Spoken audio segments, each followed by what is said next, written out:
the way that they play really does embody like FlyQuest. We have lots of mechanics. We're always old. Yeah. Wait, no, they're the young ones, bro. I know. But it's just funny. You're like, yeah, and their ages really embody the way they play. Like Sentinels just play so old. A lot of point and click champions.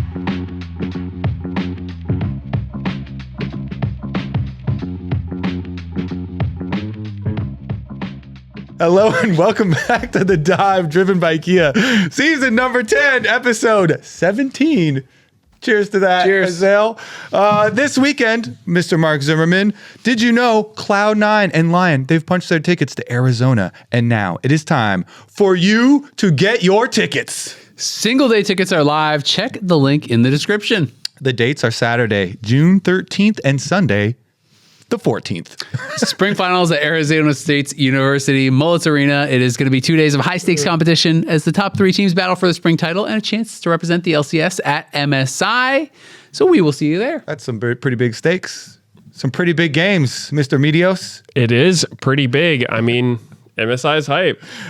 You know what else is hype? We also announced our coaching staff of the split. Very prestigious award. Let's go. Would you like to do the honors? I'm going to do the honors instead. Do it. Would you like to do it? Because I'm going to do it. Cloud9 win! Whoa, let's go. And it was actually pretty funny because on the post, Dom didn't even, I don't know if he realized it in the first post, but then he immediately replied to the repost and he was like, wait a second, I didn't even know they didn't know my real name because on the post, it's like, Nick Anero Smith for Anero, of course, their real name. And then for Dom, it just says, Dom, I will dominate Rivera instead of Christian. Yeah, it was funny because when I saw it, I was like, oh, I know his name's Christian. So I just put in our internal Slack. I was like, oh, hey, I think we got his name wrong. It's Christian, blah, blah. And they linked me and they're like, oh, we got it from the Cloud9 website. And the Cloud9 website says, Dom, I will dominate Rivera. That's funny. So that's where they got it from. So, it was kind of funny. But congratulations to them. Yeah. Seems like they're doing a good job. Yeah, I mean, they did go undefeated in the regular season. Coaching staff of the split, we always kind of talk about how hard this award is because we don't have, the internal access necessary to fully evaluate them. That's why I vote based off of the best reaction gifs. Oh, and you like the cheers, the Red Bull cheers. Red Bull cheers. Man, if I'm voting off that, I vote for FlyQuest, man. The handshake was so funny because they lost that game. Funny thing, I actually voted for FlyQuest first. So there you go. Cloud9 were second. There you go. Honestly, I think I might have actually done that. Yeah, I mean, it's not always easy to know from the outside how the coaches are doing, but I think if you look at the teams and see how they're adapting throughout the split, that's probably one of the best indicators because a lot of times the meta is changing and some teams are ahead of it. They're pulling out all the new stuff. Some teams, not so much. Sometimes they get stuck in the past a little bit, don't adapt as well, or, they come up, they have some issues early on and then they can't seem to solve them. But I don't know. It does seem like a tough competition just because this split has been so close for the top half or even top 5 teams so far. Yeah, I mean, I think it's always interesting and people have different ways of judging, right? Because we are not in the scrim room with all 8 teams every day. You don't have a true picture of it. So for me, I kind of judge somewhat based off of expectation versus reality for teams. That's one of the things that I kind of look at. If a team is expected to be, pretty bad, doesn't have a lot of star power or whatever, and they're doing a lot better than expected, I'm giving some kind of credence to the coaches for that. And then also just discussions with the players themselves if they're telling me things about it and, some of the coaches just kind of chatting with them. And then I also think drafting is somewhat interesting, though, to be fair, drafting is not a purely coach-driven thing. On a lot of teams, it's actually super player-driven. And you could have, in theory, a coach who's incredible at drafting, but his players can't play all the champions, so then you're kind of limited by that. But yeah, I mean, I think it's always an interesting thing. And regardless of having all of the info, no one has all of the info for this. I still think it's nice to see the coaches rewarded and see them be able to get recognized and get an award for their hard work too. Yeah. And you can kind of factor in like your expectations of the individual players in isolation, and then you kind of make a little judgment call how much of a boost or how well you think they've been able to do, and promoting synergy between the players and the team playing together. But regardless, congratulations to Cloud9. They got the undefeated split. They got the coaching staff of the split as well. How can they get MVP of the split? Are they going to get first team All Pros? A lot of slots there. We'll have to wait and see. You'll get to find out. And All Pro and MVP is the Kia All Pro and MVP will be revealed in the coming weeks. But before we get to that, obviously a big patch came out this most recent week, 26.11. This one actually feels as though it will really move the needle on pro play balancing in my view. And I know it was funny because we were talking about what you kind of said, even internally people call it Riot Special, where you nerf multiple aspects of a champion. And you were talking about that for assassins, I believe, right? With like Cyclosword changes and Zed changes and so on and so forth. It feels like enchanters just got hit a number of different ways. So I do wonder, if this will like really push enchanters out, or if it's not going to be as significant as I think. But it's like Airy getting nerfed, the kind of enchanter support item getting nerfed, some of the individual enchanter like Dreammaker, and some of the individual items like such as Moonstone as well getting weaker. So I think it's kind of interesting, like seeing like what is potentially like a triple hit kind of thing being hit, Echoes of Hylia as well, and that also paired with the fact that there's some pretty significant buffs to Aftershock, to Guardian, as well as to Locket. Knight's Vow seems like it should be super good now to me. So it does feel like a pretty significant shift. Yeah, I'm a little bit scared of the Knight's Vow buff personally. I think it seems crazy. That seems wrong. Because that item pretty much just makes it so carries go crazy, right? Because any hyper carry who all of a sudden is like taking 14%, I think is the new number, less damage. Like that's a lot of tankiness. That's almost like a full defensive item onto the carry. And so then they don't have to worry about it. They can just build damage. It also makes the person with the Knight's Vow get healed for their damage. So, I think it's definitely possible we're going to see some kind of throwback to the like Knight's Vow junglers, because we're kind of seeing it already with like the Sejuani, the Skarners, the champions who rush these like really cheap support items. It's possible that it's just on support, and I think that would be probably like a happier outcome. But I think as far as the enchanter nerfs go, Nami is probably going to feel it the most because her Imperial Mandate is just getting fully reworked. It's not even going to be the same item anymore. And so I think she has been very tied to the item for the last, year or so that she's been really popular. And so that's going to be a really big deal, because that item is, at least the way it has been before, is so crazy on Nami. And I think a lot of times people don't even realize how much damage they're taking from it, because it's like you play up against a Corki Nami, and Corki's like, he does some magic damage, but not that much. But the Imperial Mandate doing like 10% of your current health multiple times from Nami is, that adds up a lot. So I think Nami's going to be feeling nerfs quite a bit.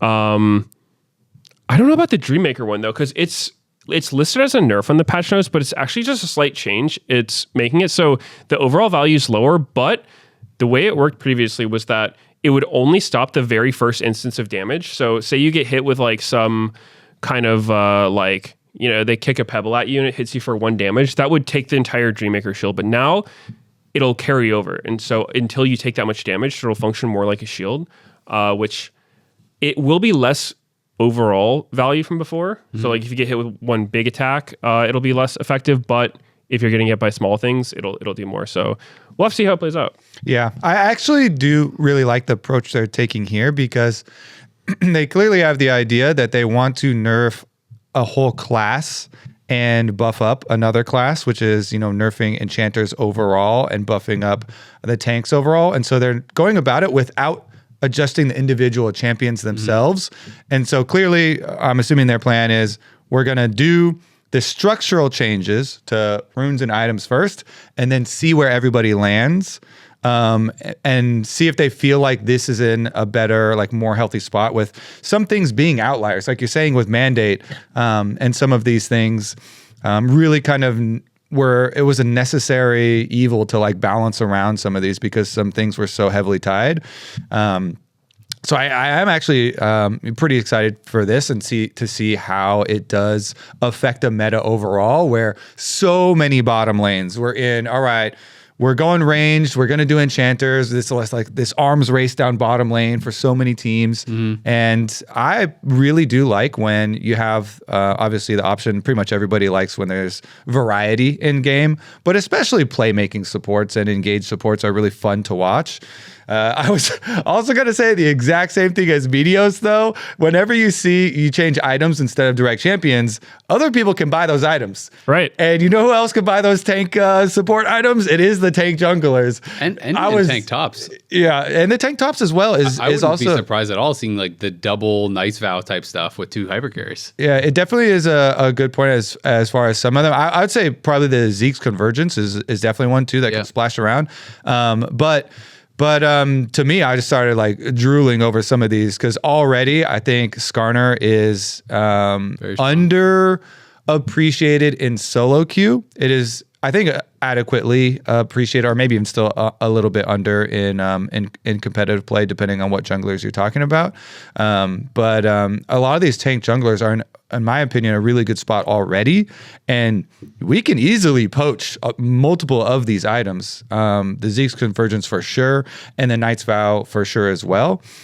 So I'm, kind of looking forward to that, because I like playing, carries and stuff for solo queue, but I always really like playing tanks too. I think it's really fun to like think about the battle lines for a team fight and how you're going to get engages and stuff too. So I'm actually, really excited for this patch, even though at first glance there's not as many lines, because there's not a whole ton of individual champions getting adjusted.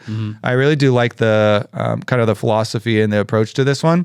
I will say some of the individual champions I'm very happy for. I can quickly hit on some of those. The Teemo with the new static Shiv had gone like crazy in top lane. I know you play a decent amount of top lane, Will. I'm not sure if you read it to do many Teemos, but I felt like that guy was getting kind of crazy with it. Yeah. And they also did the adjustment to nerf Brand's armor for like mage, bot lane Brand and stuff like that for solo queue had been an issue. I'm glad that Quinn was so weak. Quinn, I remember checking as soon as we were complaining about the possibility of that champ being egregious. Don't worry. Yeah, I looked at day 1 stats and I was like, perfect. She's literally the lowest win rate jungle in the entire game. I was like, good. Let's keep her down there. So I'm not too worried about her being on the list for buffs either. It'll probably be I was actually doing some of the testing for the Quinn buffs to try to get the magnitude right, because like you mentioned, she got some jungle buffs, just like explore, is this an area? And I think there was quite a lot of interest in it, because like you said, I think it was like 43% win rate or something, which isn't great.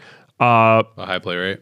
Yeah, so I think it was like more people were playing her jungle than top in the last patch, and so it's clear people want to try this. And I'm with you. I think there are some questions about like how chill is it to get ganked by a Quinn jungle. We'll have to see, but she is getting even better clear speed this patch, and so I think her first clear went from before the initial buffs, it was like unplayably slow, and then before it was kind of like passable but still not great, and now it should be like pretty good. I think her first clear is gonna be like 248 or something, so like comfortably get to the crab kind of deal. So yeah, we'll see how it goes. I was kind of honestly surprised by the Night's Vow buff in particular, though, I gotta say, because like this item, I guess, just is not that popular, but I've always seen it as really strong. And I know data-wise, it's always been like, if you go on all the tank supports that are popular in pro play, and you just look at their solo queue data and you look at winning items, it is like one of the top items on basically every champion. Like on Braum, it's a 60% win rate champion, or not champion, item on him. On Rel, it's 60%. On Rakan, it's like 59%. On Leona, it's about 57%. On Nautilus, it's a 57% win rate item. Like this, it's already one of the most performant items that you can buy. It just doesn't always have the highest pick rate, right? Because I think people like Locket and people like some of the kind of like more maybe exciting items, like people like Bandle Pipes a lot. Some people are building Protoplasm a lot and things like that. But I already felt like this item was really strong, and it just feels like maybe this was because it wasn't getting enough pick rate, so they wanted to kind of push it up. But flat percentage increases always just seem so incredibly powerful for hyper carries, which is why I was kind of worried about a meta where you have tank support or tank jungle or tank top, and you're just having like hyper carry mid, hyper carry bot, and you're just doing double Knight's Vow, and it just becomes like death ball type of one-dimensional like, gameplay. I definitely think it has been strong for a while. One thing to keep in mind when looking at the win rates, especially with winning items and items that people purchase like later in their builds, is a lot of times Knight's Vow will be purchased when you are like winning, like when you have a super strong carry that's popping off. Stuff like Guardian Angel gets kind of addressed by that too, when like somebody's really strong and they want the revive. It's totally so there's true. that. But and even then, like, first item purchase, it's like one of the highest win rates for like all these champs as well. Yeah. Obviously not as extreme, but still. Yeah. It's just something to keep in mind, because everyone's always like go straight to stats websites. And when you're looking at the winning items things too, like when you buy it actually does have a really big effect. Late item on purchases some of those in general are all like Magi 75% win rate. OP item. But like for well, it says second, but first item is always the support item completion. But like for Leona, it's still like a 55% win rate. Yeah. You know, for a lot of these champions, it's still like for Nautilus 54% win rate. For Rakan, it's 54% win rate. For Rel, it's over 55% win rate. For Braum, it's 56% win rate, even as a first item purchase. You know, it's outperforming like all these other items that are getting purchased more than it. But I just kind of already thought it was powerful, especially situationally. So, like you're talking about, like if you already have a Fed carry, I'm thinking about buying this on anything that it's reasonable on, because I just like anything you can do to make your carry that is like crit scaling or death cap carry or whatever that is already incredibly powerful, more powerful, feels just like the right super play. worth. Yeah, definitely. I mean, it's always been one of those things. I don't like to bring up the dark times, but it was like the Ardent Sensor meta when like season 9 or 7. I don't even remember. I try to forget. But back then it felt like, the carries just get so strong with all the buffs you put on them that if you're doing anything other than being that carry or enabling that carry with like Knight's Vow and stuff, it's like you're kind of like jobless, because if you're playing an assassin, it's very hard to kill carry who's got a Knight's Vow and shields and everything on them.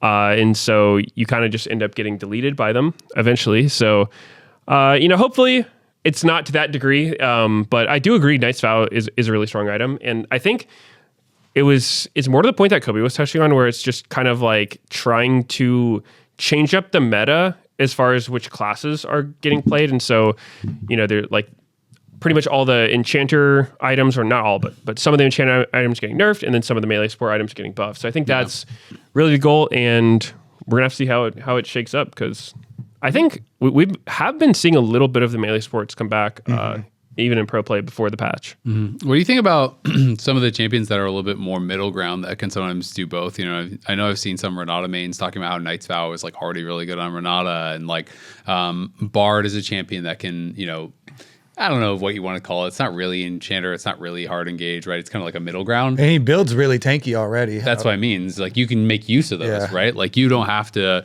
do anything weird to just start building these items, and Bard was already a top meta pick, right? So to me, sometimes it's like if you can find a champion that was already strong and then can benefit from these items, it's like can be really powerful, and maybe not the intended target of the buff. Like I don't think that Riot would be like, yeah, Bard really needs some help, but you can just build these items. Yeah, I always like looking for those things that can give you a little edge in solo queue and stuff, and try and cheat around when there's little item increases. Another super small thing that affects the whole game is just the mid-roll quest is getting buffed, but it's not. It's just 2% more on the mid-roll quest. It's not going to be like change the way the game is played at all or anything like that.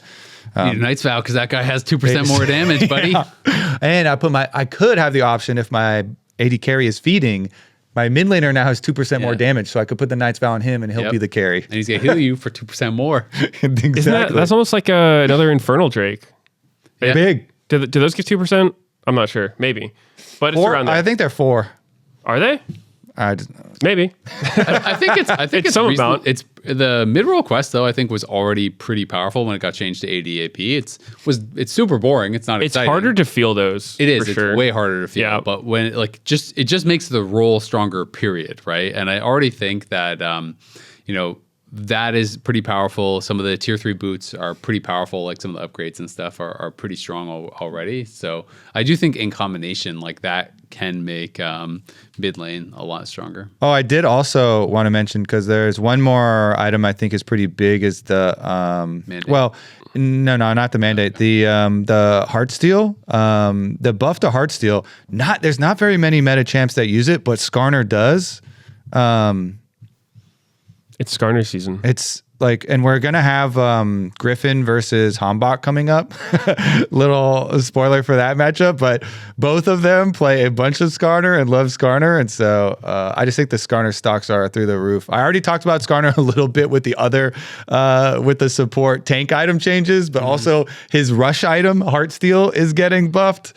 So I think Skarner stocks are gonna go through the roof. Do you guys think we'll see like mandate? Obviously, they're trying to remove it from just being this like super buff item, whatever. But I know I saw a lot of players that were testing these changes. I think maybe when they're on PBE and stuff, but people tweeting about like, oh god, like look how low my cooldowns are on these CC abilities, and obviously it has the immobilize damage, like the bonus to damage, so it's 6% more when you I guess CC them, and then 15 ability haste on your abilities with immobilizing effects. So I know some people were talking about like, oh yeah, Nami's getting nerfed, but like your ult's going to be a short cooldown, your bubble's going to be a short cooldown, and these types of things. Do you think that will actually push some different champions, like CC heavy champions, into play at all? Because I know people were kind of theory crafting that.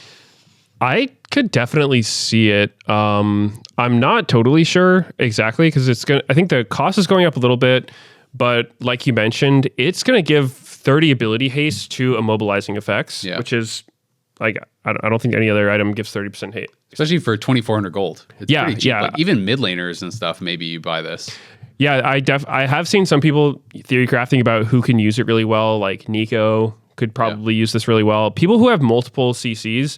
And the vulnerable 6% damage amp is also like, that's a lot. When we talk about different auras buffing each other, it's like you're going to have like Knight's Vow to make your carries tankier. You're going to have the Imperial Mandate to make like the enemy squishier. And so, these things can stack up a lot. And I would not be surprised to see some like new champions using Imperial Mandate, just because it's a completely different item. Yeah. It doesn't really have the same use whatsoever. So... yeah, I don't know all the cases that this item's going to be used for, but I could totally see some mid laners picking it up, maybe some like mage supports making good use out of it. We're going to have to see. Yeah, when I first saw the change, I still have my like volley bear brain filter on, and so I was evaluating it from that perspective, because some things are good on it. I came to the conclusion it's not worth it, but having the ability haste purely for abilities with immobilizing effects is huge. It'd only be his Q. For a lot of his Q is insane. I don't think you want some there. You need to calm down. Like I said, I came to the conclusion it's not good for him. Okay, I agree. Go through the process, I agree. bro. My bad. And it has good AP, which has gotten nerfed on volley bear, so AP is not as valuable even as it used to be. But anytime, because there were items where like Spear of Sojin in the past, I believe, like didn't give as much to abilities that did apply CC. I'm trying to remember what the item was. There was an item that gave ability haste, but not as much to the ones with CC. I think here it's like a different version of something. Wasn't it like called Spear of Shojin, but it had a Navori-esque effect? I remember Renekton. The old one. Yeah, I think it got nerfed because Renekton was just doing freaky stuff with it. Where Jax he was just as well. You could have perma counter strike. Yeah, he was just chains empowered stunning you. So I was like, that was crazy time. Yeah, when I saw that, I was like, oh, maybe there's something here, but like, it's kind of. I feel like Mandate now is pulling you in two directions. It's like this CC stuff feels like Bruiser Champ. You want to build it. But then it has a lot of mana regen also. They increase the mana regen on it, and it's just ability power and ability haste. I was thinking like Seraphine and stuff with like Eru. Yeah, so that makes you want to be like range and stay safe. So yeah, I wonder even, it's like the champions that are immediately obvious with like multiple CCs, like you're talking about, like champions like Morgana, I would assume your ult would count, your Q would count. Nami has bubble as well as ult. Seraphine has E as well as ult. I was also wondering if you could get some kind of like kooky stuff with like Rakan. Like if you have Zeke's and Mandate, is your ult cooldown just like 0? Like it would be pretty low, a super low W and ult cooldown. I don't know if that's worth it over just building the more tanky items. Like we're talking about how Knight's Vow and stuff is really strong. But I do think it's interesting, seeing some of these things. I also wonder, a champion like Lulu, does your ult count?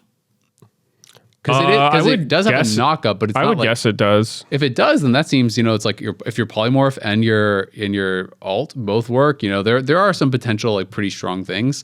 Whether or not it'll actually become that relevant, I always just think it's kind of interesting to think about. Yeah, the other one is someone was asking about Zach, because he's got 3. His Q, E, and R would all benefit from that. But then you're building an item with no health and mana regen, so it could not be good on him. But I mean, it's fun to theory craft and mess around with it. You try it and you go in with a plan. You're like, yeah, I'm gonna do Imperial Mandate Zach. Like, I have all these synergies, and then you just jump in, get one shot repeatedly. And you're like, well, that wasn't very good. This is why stuff like that is why I wish the stat sites were dead, because I actually think it's fun for people to go in and try stuff. But I feel like people don't do that anymore. They just go and they just type in Zach, and then they check the first item winner, and they're like, it's not good. Yeah. I mean, bring back the discovery, it's a fun part of the game. It is. Because it's never coming back though. It can't come back. It came back for TFT. Why can't it come back for League? And then it instantly got deleted again. Don't they have access to it again? They have limited access, so you can't see augment placements and stuff like that. So there is some stuff, but there's way less than there used to be. Some restrictions would definitely be good. Yeah. So I think the fact that TFT, another Riot game, did it does open the door for the possibility. I'm not saying they're ever going to do it. You might be totally right. There might be a 0% chance.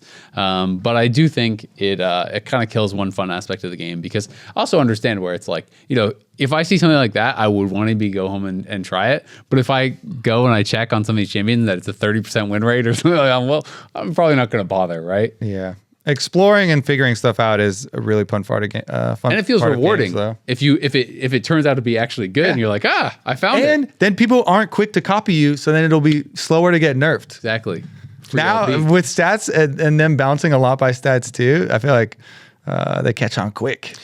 Yeah, you reminded me by bringing that up of this Sejuani build, where there was some like high Korean challenger player who was doing PTA Sejuani with Dusk and Dawn, and at first I was like, no, that sounds terrible. I played against someone who did it, and I was like, wow, that was kind of insane. Then I was trying it, and it felt good. And then I was looking at the stat size, and it was like 40% win rate. And then in my head, I'm like, it's bad. This is 40% win rate. But even I was feeling strong, but now it's in my head that it's not strong. Yeah. And so I just like, I don't have the passion behind my Dusk and Dawn procs in game. And you just got denied fun. The stats website just denied you. Sometimes dopamine. The stats do kind of trick you, because people see like, some video about it, and the guy is using a very specific way, and it kind of makes sense in that way. Yeah. And then people just like slap it out there and try to play normal, and it doesn't work that way. Well, yeah, that's the whole thing with league stats too, is because it's like, I totally get the aspect of like, people like things to be simplified, right? It's like, how strong is this champion? A winner is a really concise way to break down like so many different things about the champion, but there are like a lot of nuances for it. It's like Rammus or Malphite usually has a pretty high win rate, but they're not picking that thing very often, right? It's like those things are usually picked in situations where it's actually going to get a lot of value. And so like context matters so much with win rates. And that's why there probably would be like nicer if it wasn't so popular in just like league player culture to be like, hey, how good is this item or champion? And it's like, the number is the final verdict on how good this thing is. So I totally feel that, but it is nice to have some kind of like metric to look I also at. realize that I'm just old man yelling at Cloud. It's probably not going to change, but I do think it's a fun aspect of the game is the experimentation. No, I feel like I remember my most fond memories of most games are usually at the beginning of that game's existence. You know, before people have figured everything out and have optimized a lot of stuff. Yeah, it's a really fun aspect of the game for sure. We are going to take a quick break though, and then when we come back, we're going to be talking all about the LCS playoffs. Dude, this lobby is kind of comfy. It feels different. If this is different, I like different. I'm staying right here. Are you guys serious? We're about to get into game. Emily, let us enjoy it!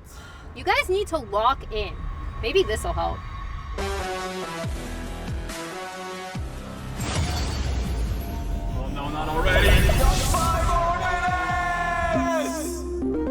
Welcome back to the dive driven by Kia. It is time to talk LCS. We had our upper bracket matchups this past week, and we had 10 out of 10 possible games. So we had some really, really fun series. Where do you guys want to start? Start with FlyQuest versus Cloud9 because that was the first one of the weekend. It's where we started our weekend. And it was a really fun weekend, you know, seeing our top teams playing against each other, going full 5 games back and forth. And we had some really fun drafts too. FlyQuest continues to deliver with their, you know, their faith in their players. And it feels like this team is like really indexing into the strengths that their players have and the confidence that their players have in what their style is. We've talked about Griffin a whole bunch. Obviously, Griffin is the poster child for like, believe in your champions. He's like, Nasus jungle is good. And everyone's like, play normal stuff. And then he finally brings it out and he's like crushing and hard carrying games. But he also, you know, brought out the Shyvana. We had Quinn. And we had, you know, Quinn top. And for Gakkos as well, they're really indexing into him having this really big strength on mechanically intensive, like carry style champions a lot of the time. And so that's really fun to see too, how FlyQuest are truly playing different League of Legends than a lot of pro teams are playing, because they very often draft very high damage comps with very little tank or like traditional frontline, especially because Gakkos, you know, has that kind of style. It's not to say that they never do it, because, you know, they have Griffin playing Mundo jungle sometimes and like Ashe Seraphine comps sometimes, and they have really big tanks, but they do, I feel like a lot of times more than most of our teams will, you know, like Twisted Fate and Jace, you know, pressure the map style. Like this Quinn comp is a great example, right? Quinn, Nico, Talia, Nocturne, Ezreal. Exactly. And so it's really fun to watch. I just like when our teams have different identities like that and they want to play into how their strength of playing the game is. And so you just like push that as far as you can, and then you go up against the different style, you know, of another team. Yeah, I mean, I was having so much fun watching this series, both of them, honestly. But this one, I thought we just got to see so many different things. You know, we got to see Lee Sin come out in game 1. He just got that buff that was sort of mentioned on Reddit probably a month or two ago at this point, of like the reduced cooldown on his W. Even if you don't jump to a champion, you still get the shield, you still get the lower cooldown. And there's a lot of pro players that, you know, really are good at Lee Sin. Blabber's one of them. He's always sort of played this champion for a really long time, and he crushed game 1. Like, that was just wild. I've played Xin Zhao and Lee Sin, and like I kind of hate the matchup, because I would say Xin Zhao like can beat Lee Sin in the 1v1 if you can get it, but it's basically Lee Sin can just always choose when he fights you. You have no real way to force on him, because he can just jump away, he can kick you away. But then he can force on you. Exactly. like if he hits you with a stray Q, which he can just fire them out, then he'll fly in on you and kick you into a Cassio ult repeatedly. And that's kind of what we saw in this game. So I thought it was, at least game 1 was kind of like a really nice combo of the Lee Sin with Cassio. Since initially when I was watching, I was like, is the kick making Xin Zhao face the direction he's flying for the Cassio ult? But it stays whatever. Yeah, and that's what I found afterwards. So it's like if Xin Zhao clicks away from you for like 1 second, you just kick him. Like, he basically can never click toward the Cassio at all, or his character will turn that way and get kicked into her ulti. But even with that, I thought Cloud9 just had some really good combos that game. Yeah, I mean, it was super fun. gets the Lee Sin buffs, and then I was extremely shocked to see Shyvana. I did not think this champion would show up in pro at all. Like, but Griffin pulled it out, and I don't know, dude. Maybe he just shouldn't ever play something meta because his success rate on pulling out the weird picks is so good. He's like Volibear, he's playing Shen, he's playing like Shyvana now, Nasus. Yeah, it's like you would think it's like some of those would just turn out to be terrible troll picks and they would lose horribly. Maybe that's happening in scrims, but it's really fun to watch him just keep pulling these out. And it was like that Shyvana game, he was dominant. He was up like 4 levels on Blabber. I think it was like 15 to 11 or something. He just got so unbelievably strong. And on Cloud9's side, that same game, they pulled out the TF top, which little questionable, not going to lie. Not sure about that pick, but they tried it. And they tried it. And got smashed. I definitely agree with you as far as the Shyvana thing, because it's such a linear champion and feels like pretty risky because like you got to keep up your farm and you have to, be powerful at like all stages and be able to snowball like that. And FlyQuest pulled it off beautifully. And he's just like farming both sides of the jungle. Like he literally farmed all 4 quadrants there towards the mid game because they were winning lanes and allowing him to do these invades and just got such a massive lead. So that was really fun to watch. But back on the Cloud9 side on game number 1 where you're starting, especially I really liked how APA was working with Blabber. And I was like going back and checking like who specifically placed these wards for like the wraparound that Blabber did when he caught Griffin at Raptors the second time. And it's usually like, okay, so Blabber's over here getting this position and then APA is able to move up and they're literally like using my trinket ward and then mine's on cooldown. And so Blabber can then save his trinket wards because he's literally Lee Sin. He needs them for mobility. And so like the team is also, getting the necessary vision, using their trinket cooldowns for him. And, in the game number 1, I was like, oh my God, is this going to be a stomp? Is Cloud9 going to like 3-0 them? But then the series got really exciting, afterwards as well from the, the side here for FlyQuest being able to come back. Yeah. And they, by the end of it, I was definitely believing, when we were going to Silver Scrapes, I was like, hey, they could definitely make the upset. No, I agree. I mean, I feel like they really had the momentum. I mean, this is back-to-back series now that, they obviously had the 3-game series and the 5-game series that went the distance. And FlyQuest, I feel like I feel the same way about this series as I felt about the last one, where FlyQuest definitely had the opportunities to win, right? They definitely could have taken the series. I do think, Thanatos, you can make fun of the TF game, but also he played fantastic on Sion. He was smurfing in the Yorick game as well. Like this guy really showed his versatility once again. I feel like he is just so solid. And he dominated the Akali counter pick in the Gnar game as well in game 5, completely crushed it. And so he was really, really solid. And I think APA had a great series overall. APA does get some criticism. I mean, I think the Aurora game, people were kind of like making fun of the Aurora game a bit, and his roam bot didn't hit everything, whatever. But the Cassio game was fantastic. Game 2, the Annie game, I think even the beginning of that game was so smart. I just feel like people should just be doing these level 1 cheeses almost all the time. Like mixing them in feels so powerful, where a mid laner is just roaming to bot or bot lane is starting to go mid now. You can run straight there. There's very rarely a punish if you have the stronger level 1. Like you just run straight there. You almost always can get back to minions in time. It feels like you're not really having much of a cost. And in this game, he got the cleanse and flash off of Masu like immediately at level 1, and he had to base. And this like screwed over the Caitlyn so bad in the early game. FlyQuest did an amazing job getting Masu back into it with repeated ganks and roams, and Quad went down there and Griffin was down there a bunch of times. But I thought that start was really, really good from APA. And then FlyQuest ends up getting to a point where it feels like they have actually come back. Masu's monster fed. They get Baron. You think they're going to win the game. And that's where we have this clip where Zven from out of line of sight finds an arrow on Masu. And they had both Cleanse and Mikhail's, but both of them were on cooldown.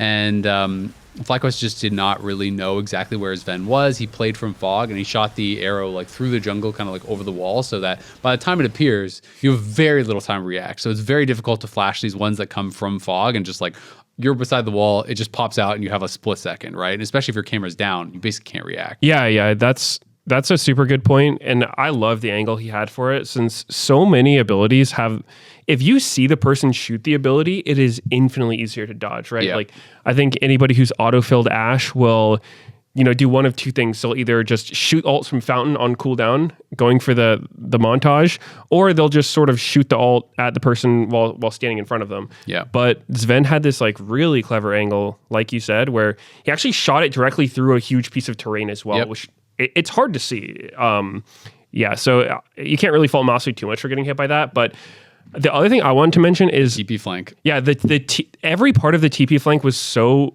nice for me. Like, to me, this is one of the things that sort of separates a really good team from, just like a kind of good team, is Cloud9's whole process of coming back, because for the last like 10 minutes before this, everything was just going wrong for them, right? It was like they were just getting caught, they were losing fights, they just lost Baron, and then while FlyQuest was taking Baron, Vulcan snuck a ward in mid lane, and it can be hard to actually get those wards mid where they don't see you place them, because that's one of the best wards to have in the game, and enemy team will usually try to clear it. And so Vulcan found a window to get the ward there, and then the way they used it was so cool. It was Annie went off to the side into his jungle to start the teleport, because if he teleported from base, even though you might have home guard for a second, they would see the teleport orb go over them and recognize it's coming. But he waited for the minions to go by, so he just fully TP'd from his jungle to the lane. They didn't see the teleport orb, and then they were completely blindsided. And while he's doing that, his team's distracting on the other side. So it was just like two different things that were both very smart that C9 was doing to set up this comeback play. I just thought that was so cool to see. And even how he executed after he arrived with the TP, I thought was really good. I feel like a lot of times, even when someone is low, Masu's 8-1, he's giga fed. A lot of people would just drop tippers on his head and kill him, right? Or throw a spell at him, a Q or a W or whatever. He just rocket belted, the rocket belt finished him, and then he W flashes at the same time. The rocket belt kills Masu. He W flash, double stuns two other people, and then solo kills the Jace right off the back of that.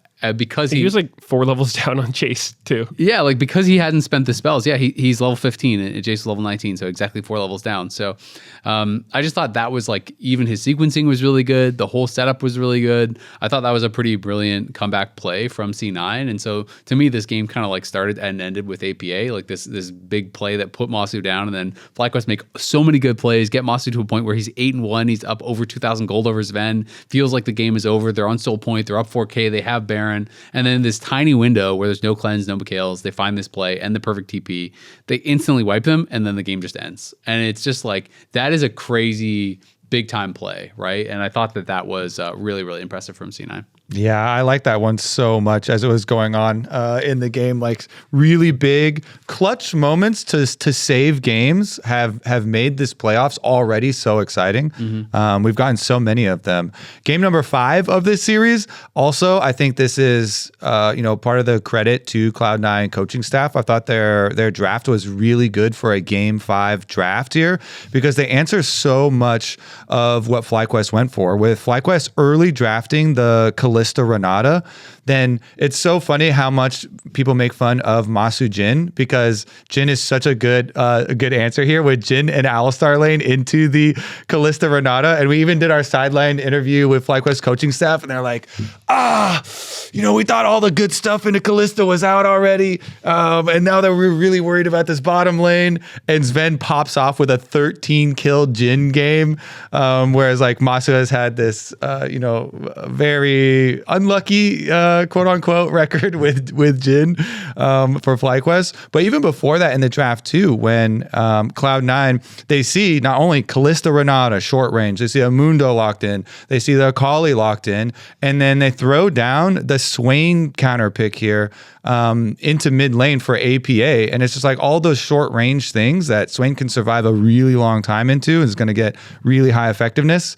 And so then even when FlyQuest lock in the Azir later, it still is going to feels like a pretty uphill battle here for FlyQuest with the draft. And game 5 is always where I feel like your coaching staff is tested the most and how much your team has practiced getting down to, fearless picks here.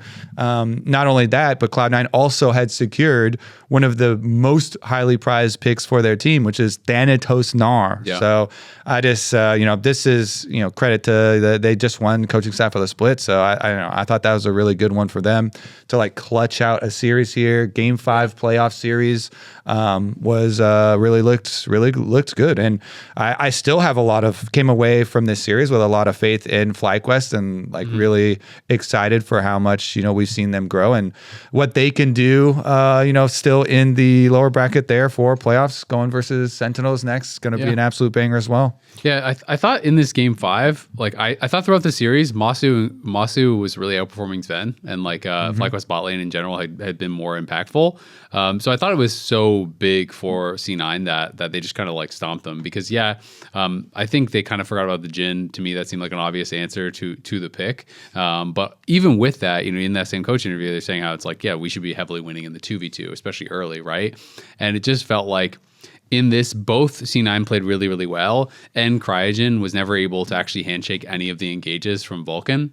And it's like, that is kind of, what you have to do in this matchup. Like, if you land the handshake on the Alistar after he's already comboed, it's already kind of a disaster, right? It doesn't actually really do much of anything. And he also wasn't able to block any of the deadly flourishes. So like every time he couldn't handshake, and then the W root comes through from Jhin after, and Masu was kind of just getting owned by this. And this game 5 was not close at all. It was not that like climactic finish that you wanted. You want game 2 to be game 5, right? Like with this crazy finish. This one was just a giga stomp. It felt like they got ahead early, and Callisto from behind is horrible. Top lane got ganked once and then solo killed. Swain was always going to be hard to deal with, and it just felt like this one got away from FlyQuest fast. Yeah, I thought just watching the draft in this game was super interesting because, I don't know, I don't envy pro coaches in this like fearless draft because it's so hard when you're just looking at it. It's like, okay, there's 80 champions banned before we even start the draft, and then there's multiple ban phases. You got to think about like what's comfort for you, what do they want, is there even good champions available still? And so, like you mentioned, I didn't actually even think, in my head, Jhin Alistar does not sound good into Callisto or Nada. I assume they messed up their lane pretty badly, because one thing that I thought was kind of interesting was that I think the Zven Jhin was the only Doran's Blade start for bot lane the whole series. I'm pretty sure we had like 9 Doran's bows from every other game because it was buffed this patch. But it feels so much better to have attack speed. I'm not gonna lie, it just feels so much better. It does. I don't know. I don't play enough bot lane, so I'll leave that for other people. But as somebody who plays like bruisers and Rek'Sai and stuff, I'm like, yeah, man, like start that depot. Like I don't mind having 80 less HP to go through, because I mean, you are giving up a lot of survivability. That's not my fault. That's jungle diff, Exactly. I mean, so I still kind of I'm a Doran's Blade enjoyer, I would say. I think sometimes that less health you start with is overlooked perhaps by people, because on 80 carry you're one of the lowest levels in the game. Your base stats are one of the lowest, and so that's a big percentage of your total HP that you're losing. But obviously, there's upsides. You attack a lot faster. Could be better in lane. Push in a lot of matchups is what a lot of pros tell me is the biggest deal. It's just that you go double adaptive, you start Doran's bow, and if they're starting D-Blade, people generally feel like you'll get the push, assuming it's equal besides that. So that's the biggest thing. Yeah, there's definitely reasons to do it. I'm definitely not saying like don't do it or it's bad or anything like that. There's a big drawback too. Yeah, there is the trade-off. And so I just thought it was interesting that, like you were saying, Masu and CoreJJ had kind of been just owning C9's bot lane the whole series, and then in this one like cinematic finish, it's like Zven takes FlyQuest free loss champion and somehow just dunks on them in lane. It was like I remember after the first recall, it was like Zven was completely even in CS. Yep. And I'm like, that's not supposed to happen. Alistar level 1 is miserable. Every AD carry will tell you, they're like, Yeah, Alistair's a good support, but like I hate laning with him because a lot of the time you just get to such a huge deficit like right away just because he can't do anything level 1 and his level 2 is not even that much better. He kind of needs 3, and by that point, you can be pretty behind. Yeah. So I thought it was just super cool. I did not love the Azir last pick for FlyQuest though, because the whole time I'm watching this, I'm like, C9 has this very low damage comp into Mundo. I was thinking like if they can just have a solid Mundo game, this looks so good for FlyQuest because it seems like you'll be able to get to a point where like who's killing Mundo. He's just going to be so tanky, but they ended up flexing the Akali top lane, picking Azir, and I don't know. Azir's not been doing well really anywhere in the world after his last nerf. So I didn't love that, and it didn't work out for them, but it was still like, it was hype. This one felt hard to blame mid lane for, though, because both the side lanes kind of got pounded. Oh, they did. It wasn't. I don't think it was like his performance on Azir was terrible or anything like that. You just think the champion? I think they could have probably drafted something better just to punish C9's like very low damage comp. What would you have wanted to see? Like what kind of pick? I think you could have kept the Akali mid and just picked something better into Gnar. I don't know exactly everything that was open here, but yeah, mostly you just didn't like the swap to top. Yeah, I didn't think sending Akali into Gnar was great because I mean I respect Gakkos for trying that. He went Ignite, Electrocute, D-Ring, Akali. That's just like bravado right there into Thanatos Gnar, which. It's like, I respect that. That is extremely brave. You're playing this like very lane dominant build against probably the best top laner in your region on his most comfortable champion. Like, respect. He wasn't able to like win the game. He did get ganked, but I like the idea. Although I probably would have just liked Akali mid and something else top better. Yeah, his problem is this Akali pick into Gnar. Usually, you're trying to find your spike moment after you at least have your alternator and your ult, and then you can try and go for the kill when he's mini. But he got his cooldowns blown because Blabber ganked him as well. So I think that they missed their one real window there. Mm-hmm. And Oh, sorry. Keep going. I remember who I want to pick. Continue. Oh, which champion? Wait, what is it? It was Yasuo. Oh, yeah. Gakko's Yasuo. The whole time, whenever I co-stream with Pabelter, he's always like, Gakko's just locking the Yasuo. Because apparently he's just like this god of Yasuo and solo queue. It's like free win every time. And that is like the one time you're allowed to pick Yasuo top is into Gnar. Yeah, I mentioned that on the cast as well. Like, they could even go something more extreme for a counter pick in Yasuo, but then not doing it.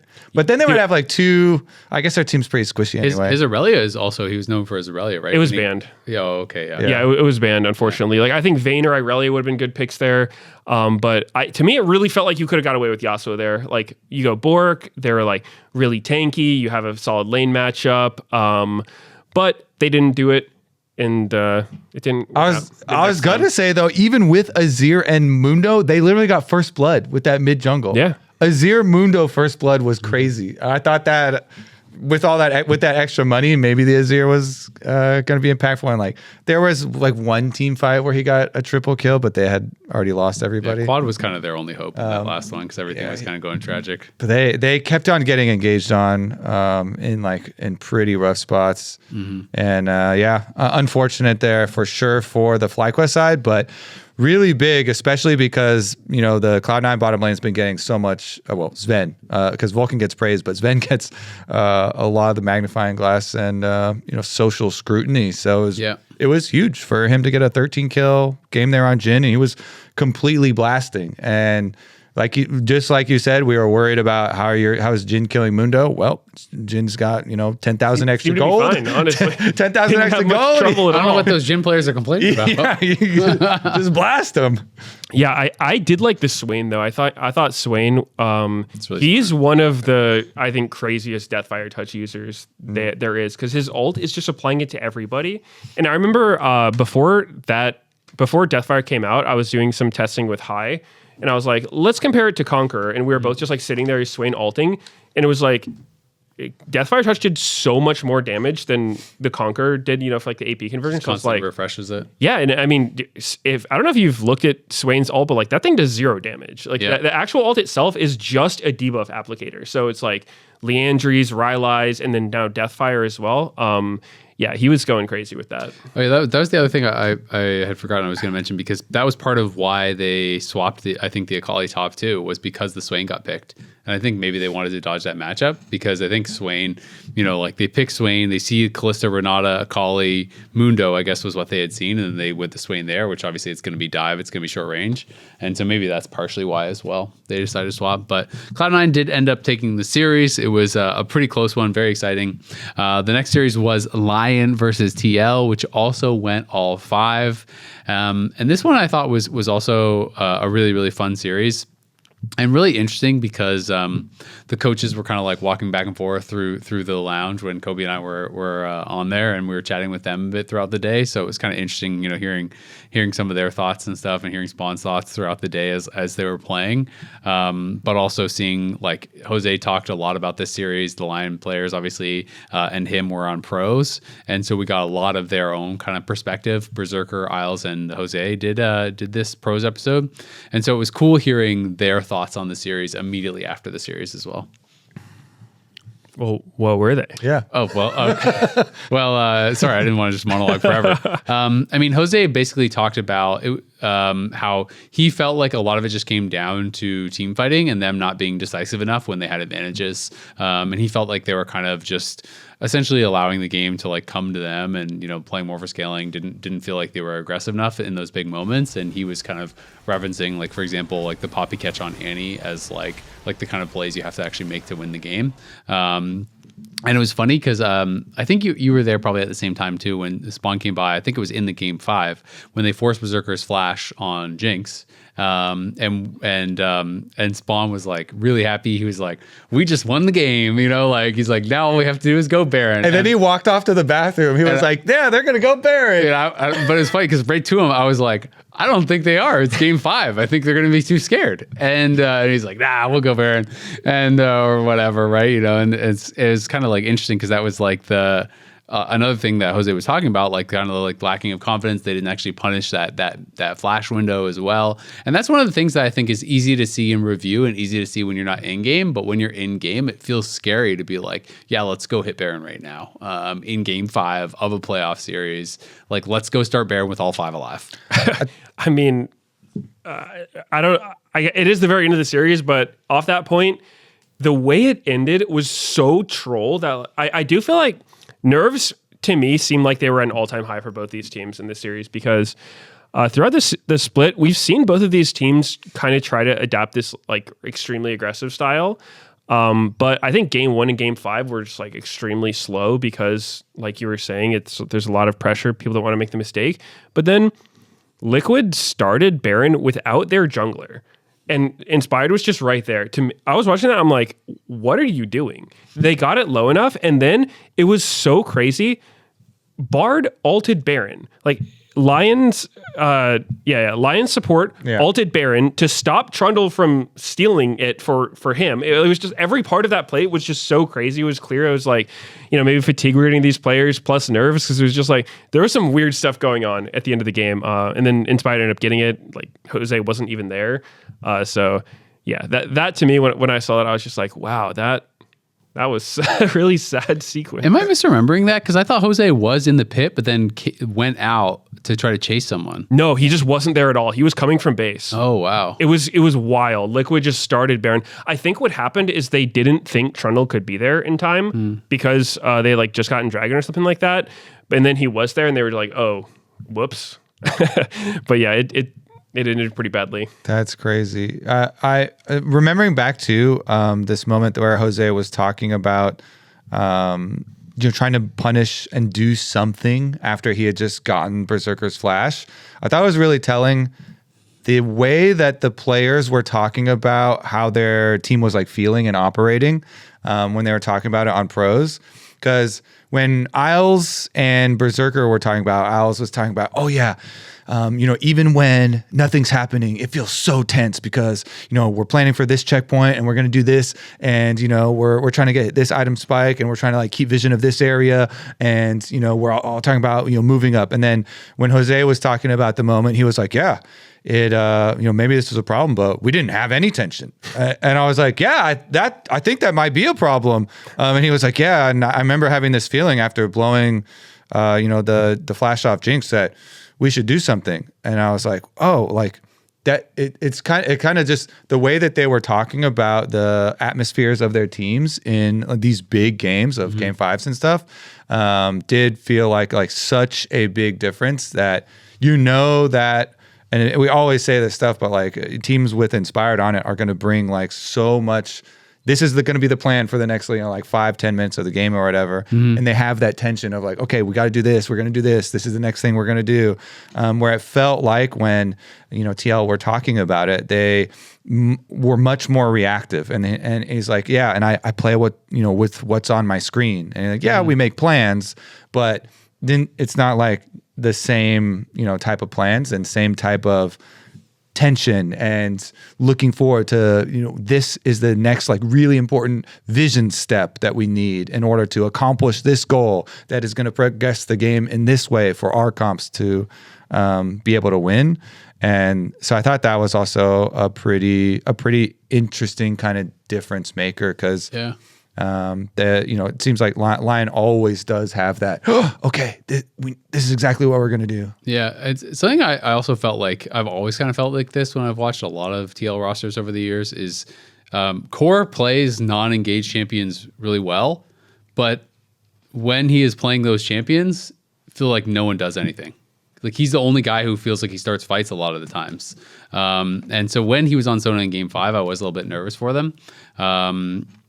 Spooks was talking about the pressure that Quid kind of feels internally on this team to perform, and maybe that's kind of weighing on him a little bit too, because it was kind of on Quid to be the one starting fights. Like they had Sona, Annie, right, and they're kind of one starting fights.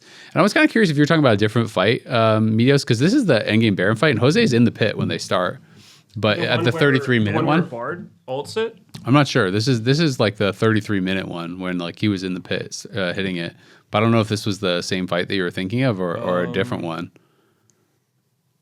Because this one I remember, this is what I remembered where Jose was in there and then he ran out chasing someone and then it gets stolen away. I think it's a later Baron, unless this is the very last one. I'm pretty sure it's after. I think it's the next Baron. Yeah, this is not the okay. It was for sure.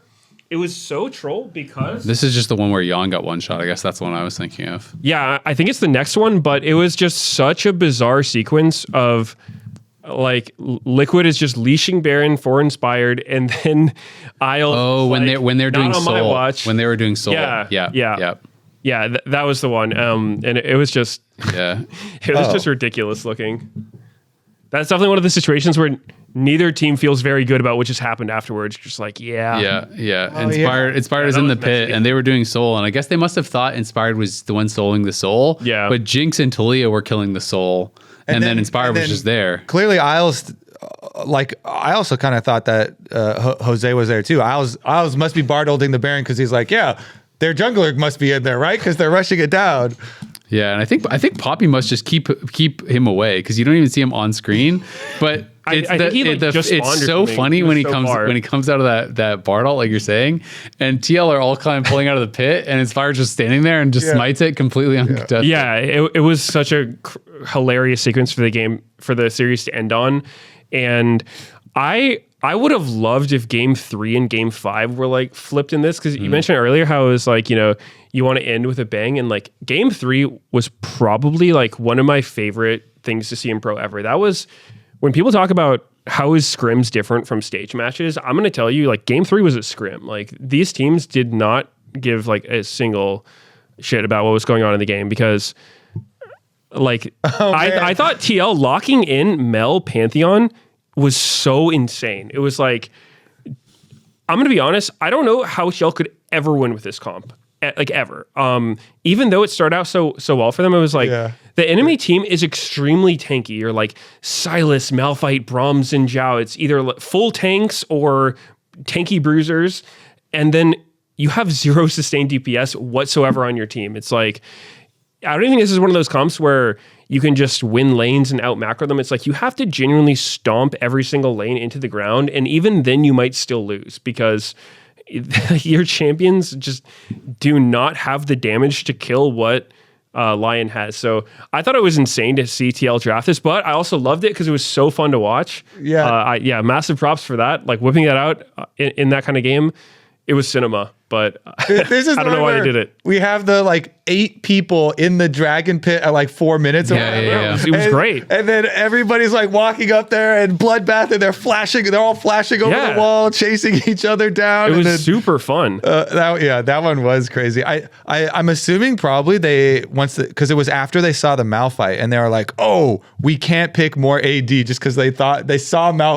I'm just assuming, I'm just assuming that might have been it, because that's when they did pick the Mel, but and then they end up, and like their only thing that they could try and go for is like gold cards and like range play, but then the enemy team has Berserker, has Caitlyn anyway. So after that first fight, though, I thought they were going to win. They got so much money. Even the Lyon people said that they thought they would just win. The other team would win after that. I mean, it was a good fight. I would say with normal comps, that is a game-winning 4-for-1 in the river at first crab is insane.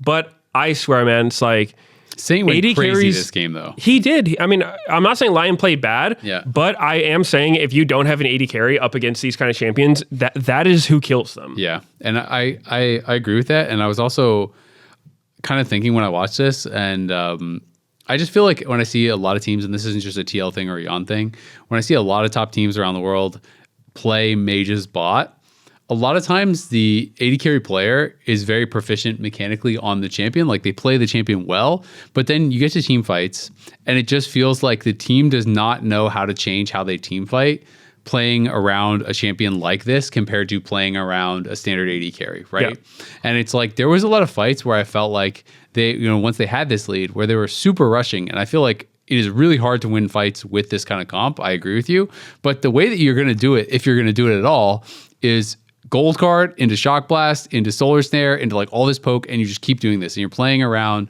poke, right? And it felt like they had some of these fights around dragon where Jose is just full sending it in with like flag drag, cataclysm, whatever, and then it's like you just run out of damage. You just don't have consistent DPS, so you have to wait for multiple rounds of spells and play it really slow if you're going to play that style. And so I do always feel like it is very hard for teams to kind of make that adjustment. Even if Yon plays the perfect Mel game, are all your teammates going to play appropriately around that when they have played 10 million games with an AD carry and 1,000 games with a mage or whatever, right? I just feel like that change is always hard, and kind of reminds me of when I talk to top laners, when split push is really popular in solo queue and when it's really strong in the meta. I'll often ask, pro players like, well, why aren't you playing, split pushers like Fiora or Tryndamere or whatever? And they're like, well, I actually like playing it. I think it's good matchups, but the team has to totally change how they have to play around it. And that doesn't always work. And that's what this always kind of reminds me when people bring out mages. Oh, 100%. I think that split push is a great example, because a lot of the time it's not even the player themselves that has to change what they're doing. It's the way the team plays around it. And when all of a sudden it's like, hey, what do you guys want? Do you want Ornn here or Fiora? It's like one of them, take any fight. I'll TP. That's all I want to do. Mm-hmm. Just any fight is good for us. Yeah, that sounds pretty easy to play. Or it's like, hey, even if you guys are hard winning the map, we can't ever fight them. So just don't ask for me. Like, I'm not going to be there. Good luck 4v5. Yeah. Can you guys be permanently stressed trying to deal with your situation while I just, slam towers? Yeah, like you guys might have to be like contesting this dragon's soul and like have no vision and be threatened from an engage at every moment. Well, but like I'm getting up 20 CS. Yo, I'm getting plates on that tier too. It's that meme of the dude just playing the song in his head, like payphone for sure. And then everyone else is like sweating. I mean, that is literally such a good example of it. Yeah. I think Mage Bot it's like not that exact same parallel, but it's just the idea of your team has to change how they play around. Definitely.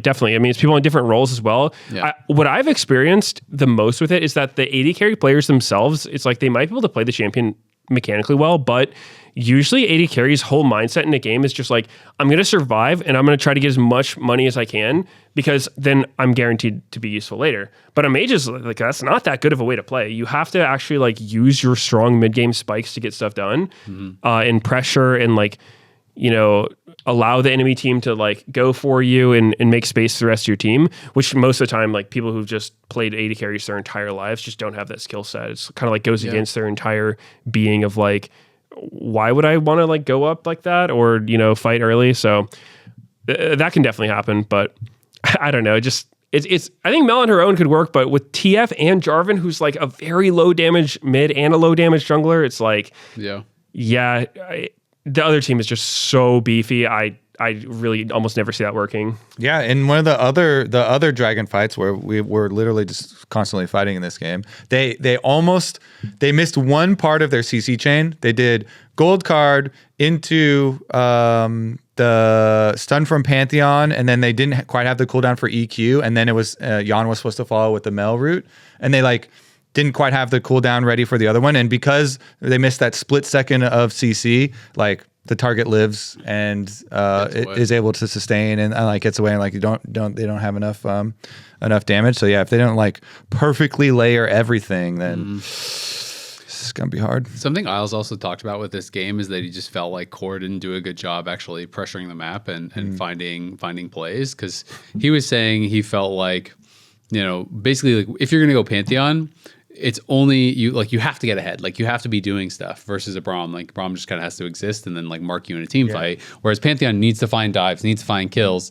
And he was saying he felt like there was a lot of times, I think in this game and maybe he was mentioning in another game as well, where they were scared about, you know, people getting dove, like whether it was going to be like TF ult and Pantheon ult or whatever, that that TL was going to be making plays and going to be looking for these dives. And there was these waves that like, oh God, we don't have someone here to cover the dive on. And then TL just like wouldn't be doing it. And so, you know, kind of talking back to that idea of the comms, how like Lyon, every wave is stressed about, oh, they could be here. What are they going to be doing next? They should be there. Oh, we could get dove here. Oh no. But like maybe TL isn't playing with that same level of urgency, or maybe just wasn't seeing the same plays that Lyon was worried about, or who knows, maybe they have a completely different opinion on it. But I do think, you know, the mage thing is a good point, and Pantheon I think is even more in that box where it's like if you're gonna play Pantheon support and the other guy's playing Braum, you better be doing stuff. And he did try to do stuff at level 1. That level 1, I was going to mention that.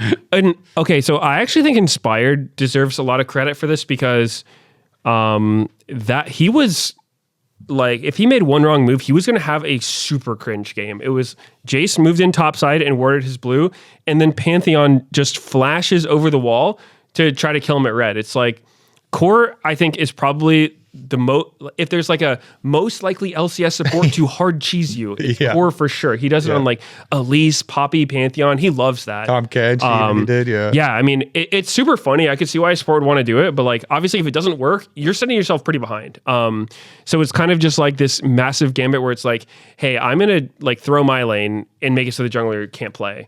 But Inspired, some way or another, knew that this was a possibility. And so even though they didn't see Pantheon, he started Wolves on Xin Zhao. So it was like TL, I think, had a decent setup for it. It wasn't like Core was just trolling and being like, hope he's on this side. They did ward the blue with Jace, so they knew that he wasn't starting blue, but I thought the Wolf start for Inspired was a really good adaptation there, because he recognized that Core might do this for sure. Your point is really proven, because last year we had the CoreJJ Poppy game where he did this to contracts, and it was one of the biggest blastings that we had all year long, where he invaded contracts jungle over and over and over on this Poppy game, and we're all like, oh my God, CoreJJ is the GOAT, this is insane. And that's what it looks like when a support just like decides to turbo fist your jungle like that, and he's like, you can't play at all, and we're like, oh my God, how do you stop this guy? Core is crazy, and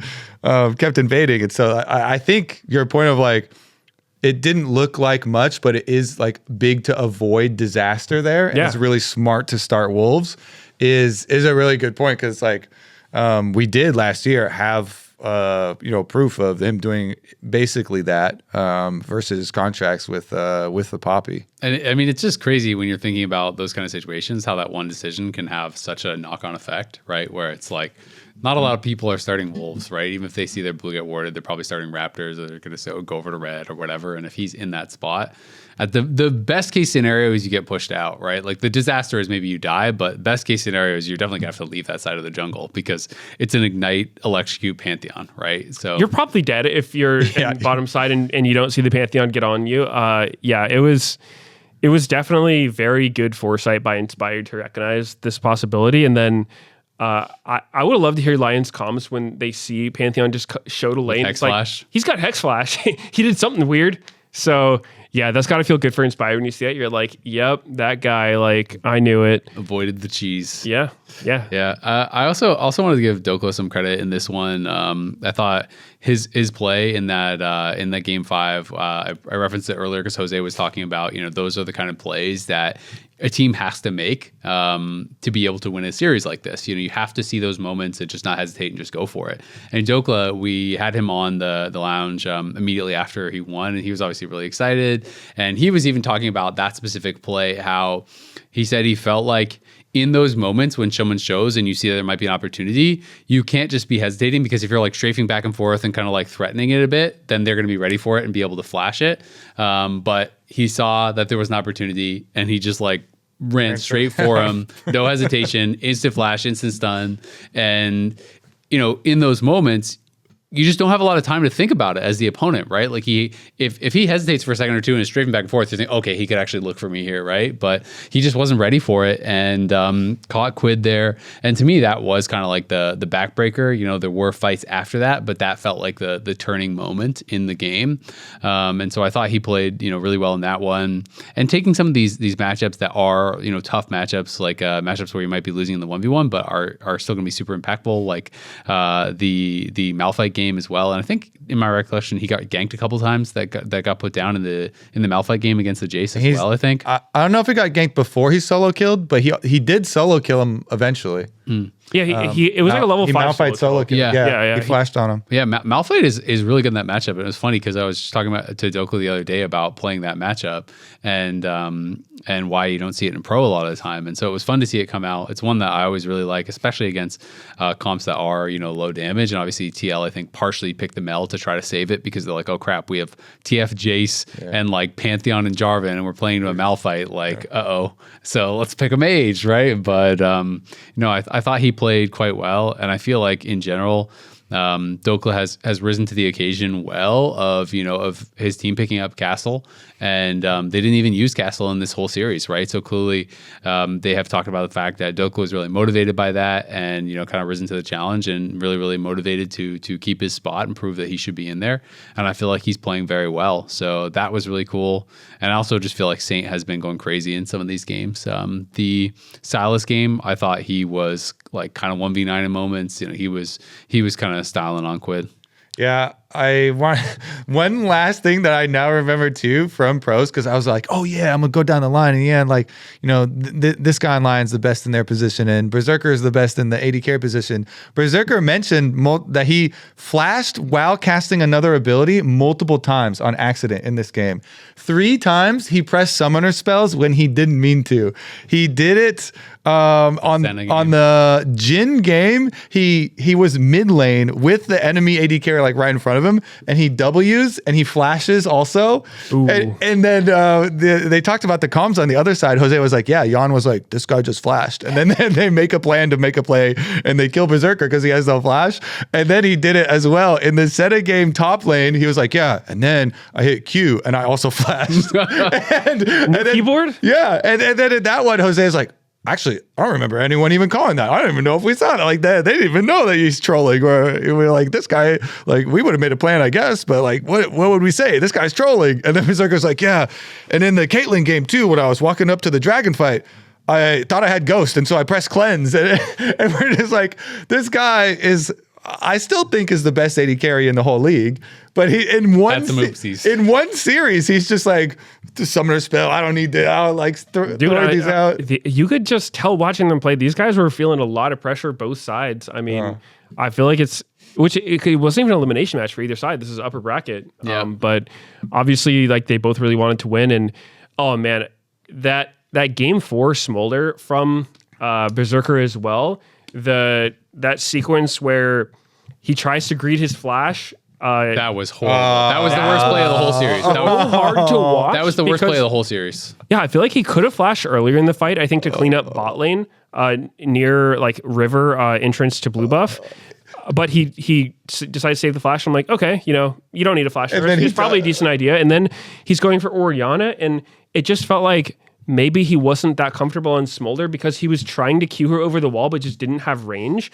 And then it's like, okay, you know what? That sucks. You just missed a lot of kills, but you still have flash. And then he goes for the flash as he loses vision and dies. And so it's just like, he also completely sold out Isles because Isles flash queued the Orianna. That's what I was pissed about. I was like, and bro, Isles just made a hero play and you screwed up everything. He walked like all the way around and then went. Yeah, went to the wall, didn't know he had Q range, then starts walking down, then flashes late and dies. That was so rough to watch. I'm like, damn, Berserker definitely had a bad series. That was tough. It was. Yeah.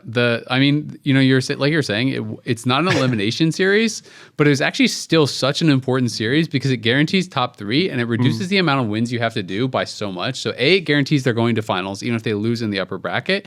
And B, you only have to win one of your 2 next series to be guaranteed you're going MSI. So that's actually a really big deal. Whereas for the loser, they now have no lives to give and have to win back-to-back series to be able to go. So it's like it's actually a really big deal. But yeah, no, Berserker definitely made some mistakes. I will say 80 carries, the flashes is pretty abnormal, but the cleanse thing. Yeah. The best 80 carries in the world, like I see pressing cleanse on nothing all the time. Yeah. Like it is actually crazy. Like I see the literal best 80 carries in the LPL and the LCK doing this all the time. And I guess it's just the muscle memory of being used to having heal or ghost or whatever. Oh yeah, definitely. But people cleanse nothing so often. It is actually wild how often it gets like people just don't even mention it. It's which I find kind of funny, but W flashing on Jin. No, the flashes is crazy. The flashes is crazy. Just the cleanse thing, I saw it when it happened, and I don't know if it actually would have made a difference, but. That was the fight. That was that level 3, level 4 fight in the Dragon Pit. I think he probably would have been. And Mel lived with like 10 health and double buffs, and he got gold carded and didn't have cleanse for it. So I don't know if the timing was such that Mel wouldn't have been able to flash out and would have died or not. Like I don't know if it actually would have made the difference because maybe the Mel plays it different, right? Who knows? But I remember seeing him cleanse nothing as he was walking in and then get gold carded, and I'm like, no. Yeah, it happens. It's tough. I mean, But they won. It's I think so much of that, like you said, is muscle memory. It's just subconscious, right? It's like you think you have barrier, or like maybe he usually plays Caitlyn with Ghost. Yeah. It's like I need cleanse this time, but you've played so many games where it's like, okay, I'm approaching the fight, I'm ghosting now, and then you're just like, oh, that wasn't Ghost. Whoops. The funniest one to me is always when the support gets low and then the cleanse. You know, they're trying to heal them. yeah. That's always good. But I mean, there was a lot of really fun stuff this series. Yeah. I liked the I thought the game 4 comp from Liquid, they had the Orianna Neferi was super cool because we've seen the Orianna Nocturne a lot, and they kind of showed like, hey, there's different people you can still kind of do the same thing with. Because initially I didn't love the draft from TL this game. I was like, you know, you let them take Nami away from Corki. That's kind of been like a duo lately. They've got Smolder with Nami, which is like also a pretty good combo. And okay, the Orange Jungle, I don't know about that one. That seemed really sus to me, but whatever. But I thought they just had on your team. They had a really cool. I think it was like in the river. They had an Orianna, Neferi, and Rakan combo. Yeah. And when I saw that, I was like, that's what their plan was, because that was a nice combo. Yeah, it looks so sick because I think if you're the one I'm thinking of was right after they got Infernal Soul, and so there was the big explosion too.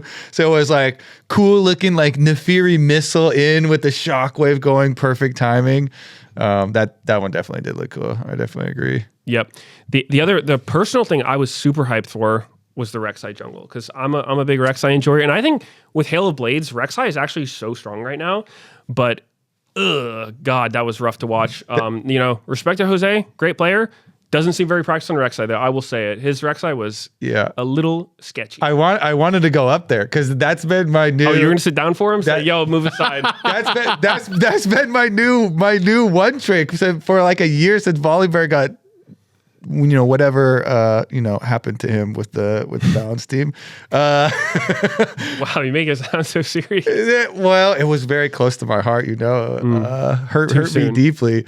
But it is so good with the new Hail of Blades. But I was kind of happy because when people start playing it in pro, and it's been played a couple other leagues around the world too, so I've been getting word that it's going to get popular, and I'm going to get like the same Volibear treatment, and we're gonna, my new one trick's also gonna get nerfed. But after seeing, it could have been a lot better. So I was like, all right, I'm not in danger at least yet. Yeah, he had that the pause where he thought his tunnel was bugged, but I'm like, dude, that's just if you play enough Rek'Sai, that happens. If you try tunneling into a wall and like sometimes you can go over it if it's like, the ending tunnel would be like very close to the end of the wall. Sometimes you can get extra range, but he tried tunneling directly into a TLAW ult. And okay, here's the thing that got me about it is, first of all, that's an obvious thing that's going to happen if you tunnel like that. Second of all, even if your tunnel goes where you wanted it to, that's not where you want to be. It's like Rek'Sai with no ult and no flash is so vulnerable. You can't tunnel in like that. You're just going to die. Yeah. So he needed to tunnel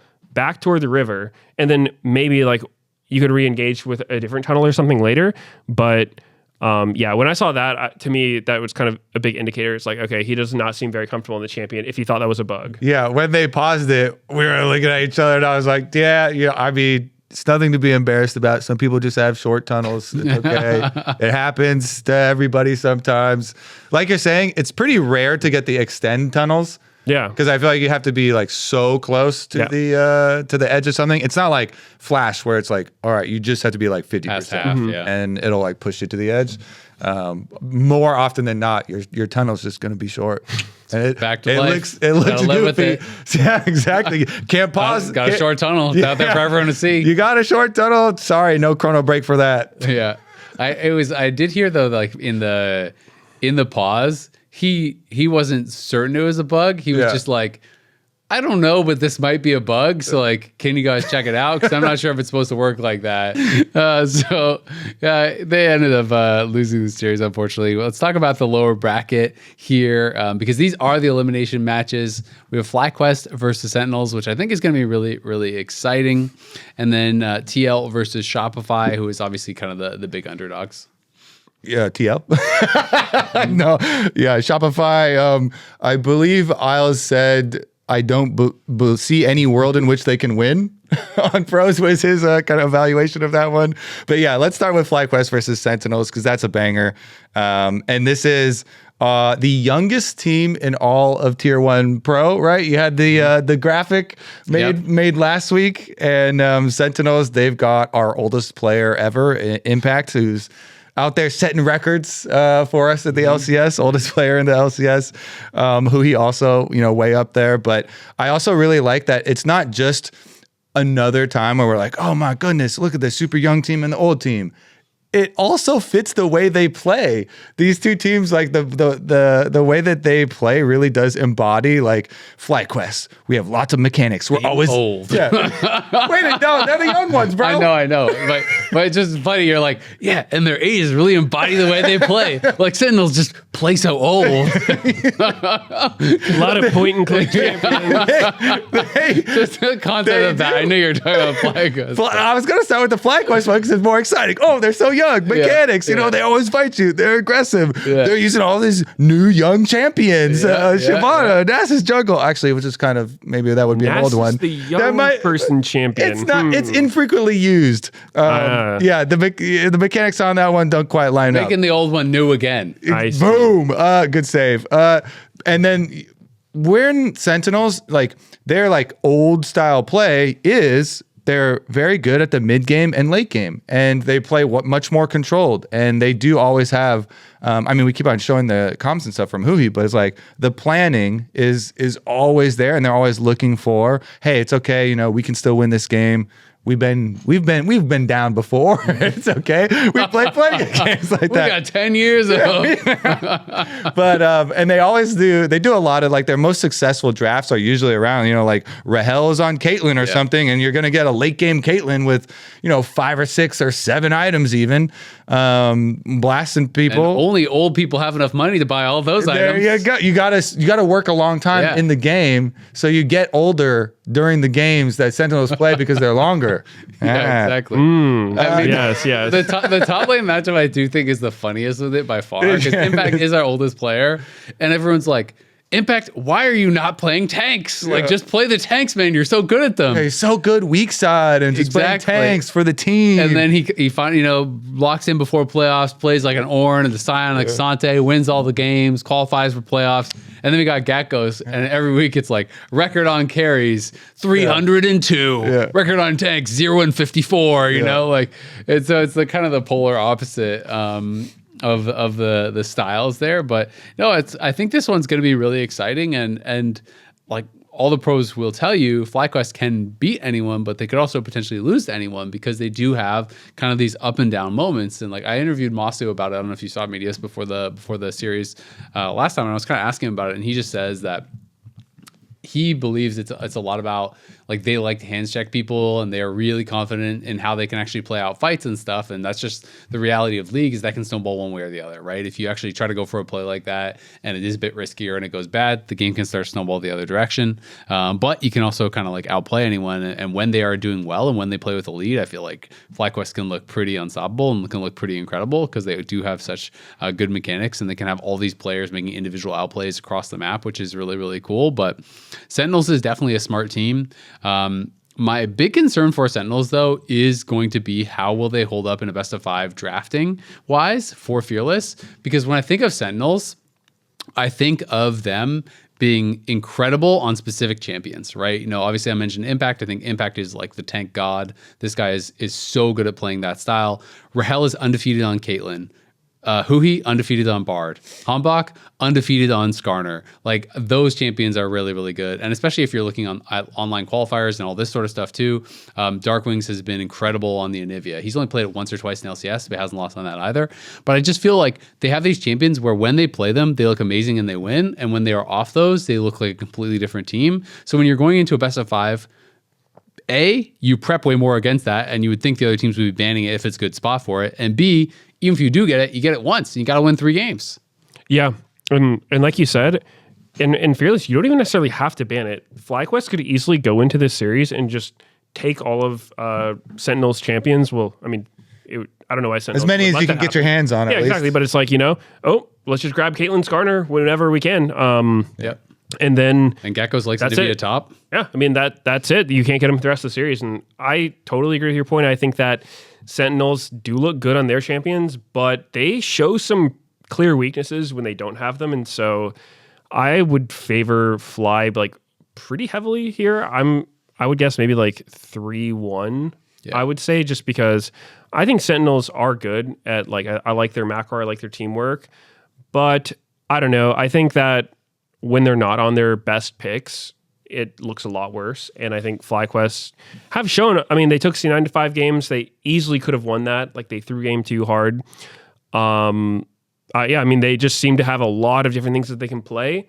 And I think that their play style should be pretty good against Sentinels, just because, like they even said themselves, they're just like trying to hands check you. They want to play weird stuff, play really aggressive early game. And so, I think it's looking good for them. Yeah, it was interesting because the on pros, Isles and Jose were kind of the opinion that if Sentinels can get through the lane phase and not get like really big diffed in the lane phase by FlyQuest, then they thought that Sentinels would win and we're going to have the advantage. And I should be talk about the argument that Rob Moore, the Sentinels owner GM, has been promoting as well, talking to everybody. Apparently, he left some comments on Jat's YouTube video. He was talking to Raz and I as well. And then he was talking to you guys outside the studio. Yeah. And he's like, why does everyone, keep favoring FlyQuest? We've beat them 3 times this year. Of course, he's including the 2, EWC ones. One of them was the finals, but still, that's then people are, question. It's like an online thing and not quite the same as stage games, or how serious do people take them? But still, he's like, yeah, we beat them 3 times this year. 3 times in a row. This year alone, and in a row. And it's like, hey. We have a lot of things that we do really well, and they do have that, that more controlled, it feels like very clear idea of what they want to do. So, This one's going to be really exciting because it is one of those ones where I love where you have the clearly different styles of two teams going against each other, and you get to see, which one is actually going to be stronger. And it's like, do you want to invest in the team that plays way more damage oriented and mechanics and hands check and probably does rely on lane phase a bit more, or are you gonna more macro rely on the more macro and the more never FF. Our team fight is gonna be Strong good, mental. guys. Our Experience. team fight is gonna be good. Play around Rahel.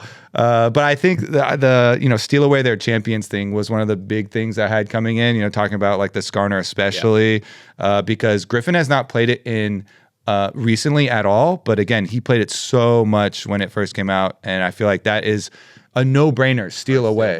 No brainer. Like steal that away if you can. Try and get the Caitlyn out of there pretty early if you can. And those types of things. Yeah. The last thing I want to mention for Sentinels in their favor, I do think, is that Impact's also been playing a lot better.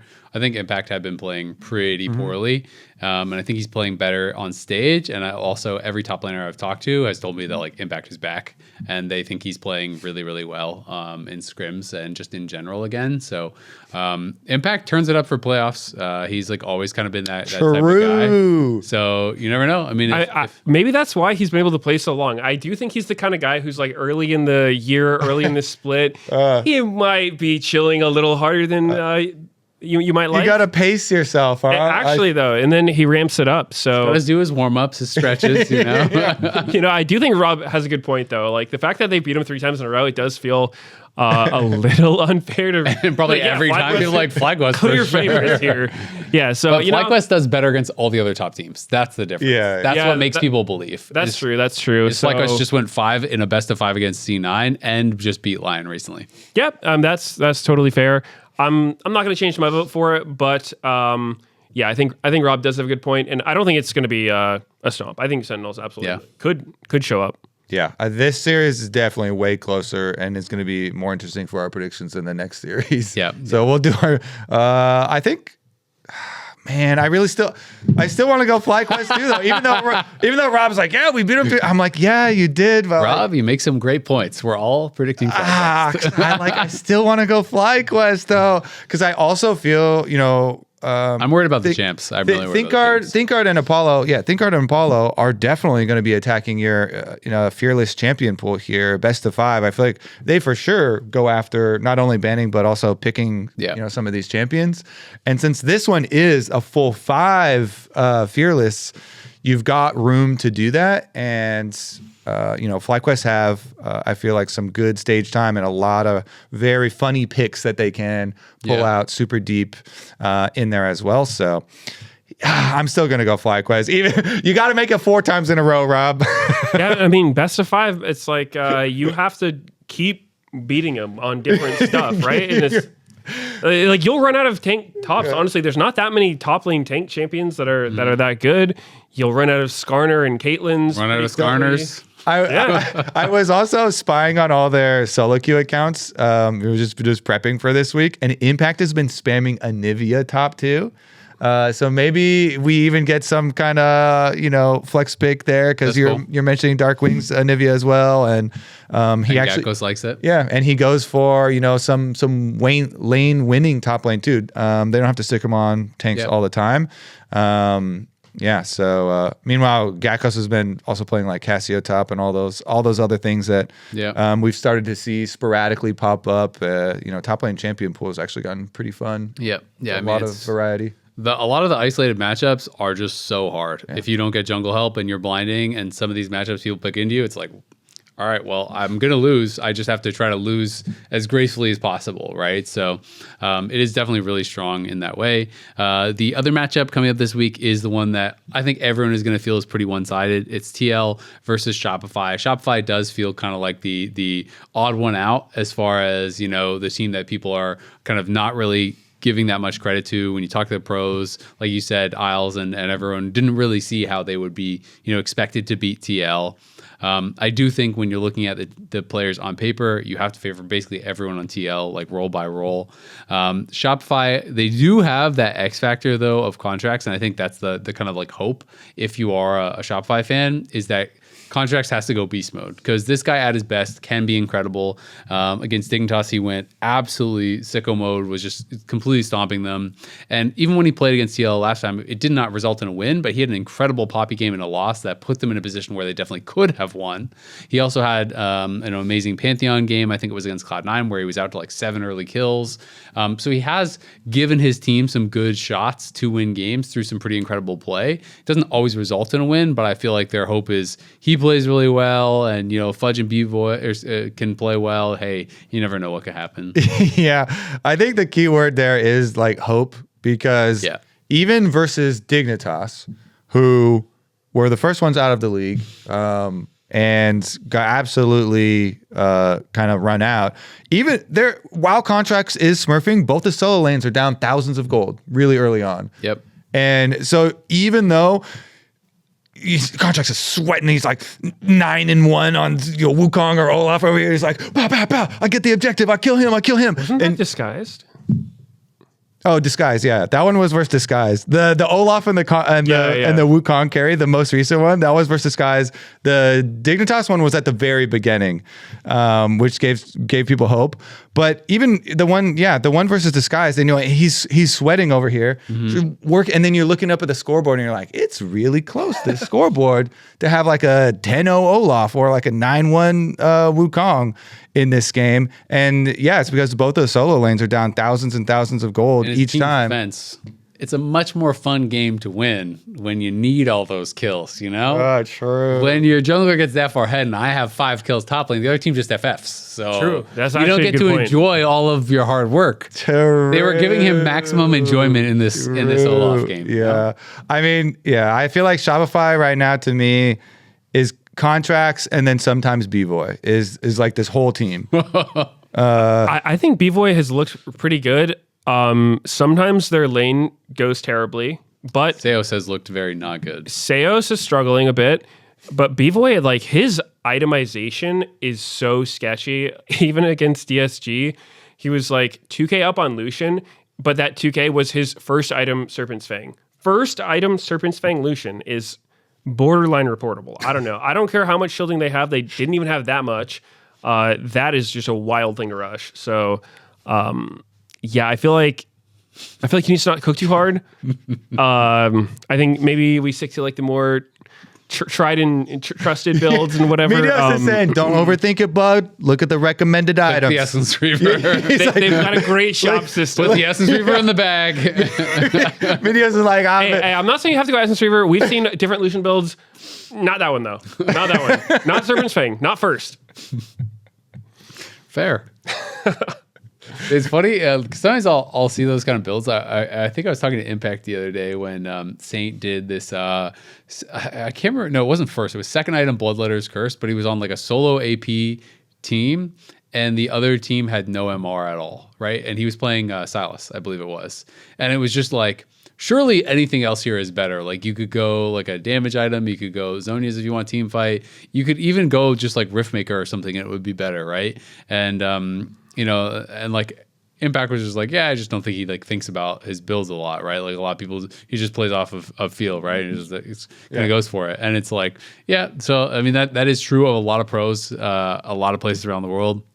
People are critical of Gen G builds and stuff all the time, and it's the reality is sometimes they just don't really think of it that much, and it does matter though, for sure. Yeah, I mean sometimes the pros are right.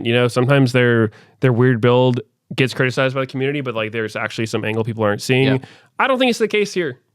At least his opponents did have shields. Yeah, they did have shields. That's true, and he was cutting them. Yep. These are both true. I mean, if we're doing predictions, I feel like I'm 3. You would have to convince me to do the 3-1. I'm more likely to go 4-0 TL than 3-1. Yeah, I think we're all kind of in alignment there. I think Shopify would need some kind of insane miracle. I think contracts would have to just have the absolute series of his life to win one game. So I think they are pretty cooked. Yeah, I think it's going to be really, really hard. I mean, if Shopify solo laners show up and they play well, you never know what could happen, but they just haven't shown it so far this split. I like just small addendum. When we had contracts on after their DSG series, he was complimentary of Zinni, and then he was even like, "Yeah, I think Zinni should probably get player of the game for the last game," just because he was talking about he was timing his Anivia walls really well, and was even like interrupting Pantheon W's with them and stuff.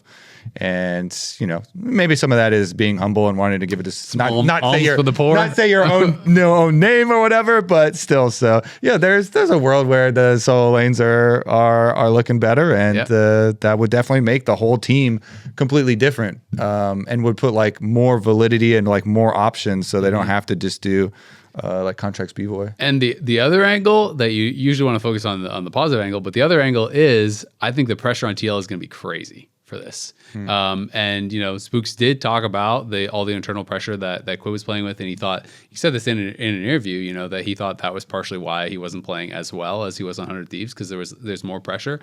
Well, guess what? You're on TL. This is supposed to be a super team. You lose here, you're out, 5th, 6th. That is a big deal for a team like this that is spending to win, right? So I think the pressure is on. So I think that is the other thing that you always have to consider is, what is the mental state going to be of TL? Can they play, their game that we know they're capable of? Because I think for Shopify players, they're not going to be feeling anywhere close to the same level of pressure. Well, I was also going to say, and you just reminded me, it's almost similar where both of these orgs both spent pretty big. It's true. Because Shopify also spent big. Zinni, just because of the performance, people assume it's not that much, but they wanted to upgrade, and they did invest a lot. Like this Shopify team, they're trying to, maybe super team's not a correct word for them, but they are spending. They are spending, and they did try and upgrade, So they're intentionally spending to upgrade, and so there should be pressure there. Because the results haven't definitely been there as far as expectations for both teams, like you're talking about. I think both organizations are well below kind of expectations for what they're like trying to put into this. No, that's a fair point. Maybe I'm looking at too much at my own expectations for what the series is going to be, or community expectations. I don't even mean it comedically, right? Because it's true, to your point, they are spending. And even if I'm viewing it that way of like, oh, of course they're going to lose. Well, the org is probably not viewing it that way. They're like, what? We're supposed to lose? No. Who paid for that? Yeah, maybe it'll work out. I'm still waiting. There was so much hype for Zinni that he has not showed up, but there's always a possibility, right? It's like that hype came from somewhere. Maybe one day he'll just turn it around because, look, it's happened to players before. Quid, first split. Pretty underwhelming. Then, turn it on. Maybe it's Zinni's week. To become Quid, he must defeat Quid. Legit. And consume him. Yeah. And that's a different angle. If he eats him live on stage, it's a 5v4. You never know what could happen. I mean, he's had like one sporadic, like the one Annie game I remember being like good, and we're like, oh, is it going to be him now? Is this going to be? No, it's not really. And it didn't really continue after that, and then. But this might be the time. Had some good Anivia walls and a good Annie game. There you go. Yeah. Unfortunately, if he consumed Quid right now too, you wouldn't get full Quid power, because Quid also hasn't been up to his normal level. This is true. You got to wait for him to peak. Need better timing. Yeah. Better consume timing. They need to go down 0-2 in the series and then reverse sweep, and then you get full power. It's like Cho'Gath. Your timing has to be really good for when you consume them. Make sure you're going to get the bonus health. Yeah, if you just do it earlier and you don't kill them, you're not going to get the bonus You're not getting health. the stacks, bro. You got to get the power. Yeah.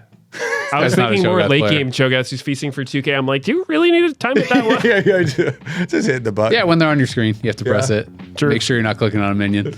And on that note, that'll wrap it up for us here on The Dive, driven by Kia. Be sure to subscribe to us on Spotify, Apple Podcasts, and YouTube so you don't miss an episode of The Dive. Also, leave a comment, and we'll check it out. LCS returns this Saturday, May 30th, 1 p.m. Pacific, as Fly takes on Sentinels. It should be a lot of fun. And we have a crowd. Hopefully, we'll see you there.